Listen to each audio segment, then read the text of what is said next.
And is it allowed to say Sadaqallahul Azim? So very often it's common, widespread among many people, that when they finish reciting Holy Quran, they end with Sadaqallahul Azim. What does that mean? Allah has spoken the truth. Whatever they read, basically affirming that whatever we read, it's Allah has spoken the truth. So we see the scholars on actually both the sides. Some say that it is allowed, and some of them they said it is not allowed. And if you look at Sheikh Ibn Uthaymeen and Ibn Baz rahmatullah, they were against saying this because they were very particular. They said, their argument was that this is a kind of worship, and every worship you need a proof. So Prophet Muhammad ﷺ, it was never reported from him, nor the Sahaba. Later on, people started it. So that was their stand. So if you find two opinions there, so it's just to mention you that fact. But all of them agree that if it is like a general matter, right? For example, somebody recites like a verse. You hear a verse like, for example, wealth and children are like a trial for you. This is mentioned in Taghabun. Wealth and your children are only a trial, and you think about your life, and then you say, Sadaqallahul Azim, Allah spoke the truth, this is really a trial. So those kind of general statements, that is, all scholars say that it is allowed, no problem with that. Yeah. So the thing is, whenever something you're seeking rewards from it, scholars were very particular. You have proof or not for that. So that's one opinion. Okay. And another thing is about dua. When we finish recitation of Qur'an, just maybe we read one page, it is from the etiquettes that we also make dua. It's one of the best times to make dua, because we know that we mentioned last time that whenever we read Qur'an, what happens? The tranquility comes in, the angels come down, the mercy comes down. So that this indicating that this is one of the best acts. So if you're in a hurry, you can just make at least 2-3 points in the duas and at least finish. But don't miss that opportunity. It's a golden chance. Allah subhanahu wa ta'ala might accept that. So just make sure that you make dua. And also, how much should we recite daily? We will get into this when we talk about Khatm Qur'an a few slides later. But the frequency has to be increased a lot. It shouldn't be like you wait till Ramadan to come to read Qur'an. You have to read a lot. Generally once a month you have to finish the Qur'an. We'll get into that, but you read as often as possible, and just don't stick to reading from the book. Recite from the memory as well. Recite from the memory as well. And that's how you memorize more Qur'an as well. Minimum, I would say 1 page a day. I mean, if you're too busy, 1 page a day you have to. Definitely. I mean, it's not like fard, but it's something. That's how we get our food for the soul.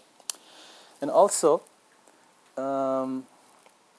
paying salary to Quran teacher. Many people are like, they don't have knowledge. They say that, why are you charging money for doing your thing? We have imams in a position, we have Quran teachers, we have any person who is teaching for the sake of Islam. Generally they are given compensation, but in Islam it is allowed, you can do that, there's no problem with it. But generally people come and say, hey, you're doing for the sake of Allah, fi sabilillah, you should not charge money, don't do like a business kind of thing, and don't make profit, your intention should be to please Allah. Don't bring in money. But any matter that we talk about, we go back again to where?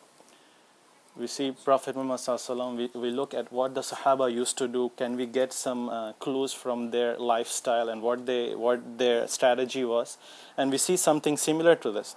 During the time of Prophet Muhammad ﷺ, a Sahabi, he read Qur'an over a sick person for some wealth. So Prophet Muhammad ﷺ said this, and this is recorded in Sahih Bukhari. He said, indeed, the most rightful task for which you take salary is Allah's book. So he approved that action. And also, when Sayyidina Abu Bakr and Umar radiallahu anhu, they became Khalifa, they had a salary as well given from the Baytul Mal. So, that is allowed. And also they themselves, the Khulafa, we used to have like a lot of mujahideen who used to fight in the battles. And also they were like scholars, very top scholars among the Sahaba. They were designated to certain places that your job is to teach the masses. And this is your salary, you have to do this task. So that they used to pay that salary. So we see from the history that they were given the salaries. So this is not something wrong. And even if you look at Qur'an, just look at Qur'an. We know that this verse about the zakah, how many categories do we have for giving out zakah? 8 categories, right? 8 categories. One of them is who? It's the zakah collector. One who collects zakah from different people, goes to house and house. So those amilun are they. So he has a share out of the zakah. And the scholars say even if this person is a rich man, you have to give him money out of the zakah. Because he is taking out his time, and it is mentioned in Qur'an, you have to give him his due. So there is no problem at all because he is giving his time, his effort to that. If he wants to donate the money, that's up to him, but money has to be given to him. That's from the Qur'an. And also, it's generally understood, common sense, that having a designated person, imam, is like a fardh kifaya. Somebody has to come here and lead and, instruct people what is good and right. That is a requirement in the society. And somebody has to fill. If nobody is fulfilling that, entire community is responsible for it. So somebody, if he's doing that job, he is taking out his time, then of course he has to take care of his family himself. So that is absolutely not only allowed, but it's very highly rewarding. So don't get into that trap that few people say, it should be all fi sabilillah. That is okay. But unless, some people have this disease in their heart, they're like want to become maybe like undue advantage from the people, then yeah, that's wrong. Otherwise, it is allowed, no problem with that. And however, there's one situation.